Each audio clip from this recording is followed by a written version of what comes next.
Ngayong tag-init, hindi lang beat ang ating hawak, kundi payong, pamaypay, pati na portable fans. Napakaalinsangan kasi ng panahon. Pinalala pa ito ng nararanasang El Nino phenomenon na posible pang itaas sa Super El Nino category sa pagtatapos ng 2026. Tumataas din kasi ang tsansang makaranas ng tinatawag na heat exhaustion o pagkahapo dahil sa sobrang init na pwedeng mauwi sa tinatawag na heat stroke. Sa heat stroke, pwedeng umabot sa 40 degrees Celsius o higit pa ang ating body temperature.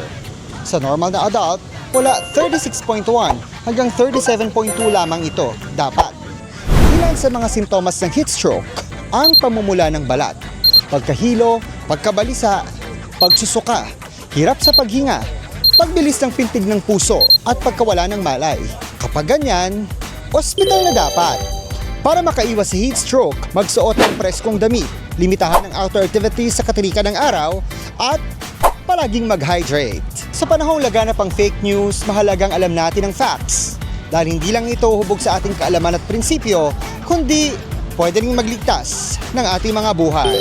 Ako si Tolitz Dan, Just Facts.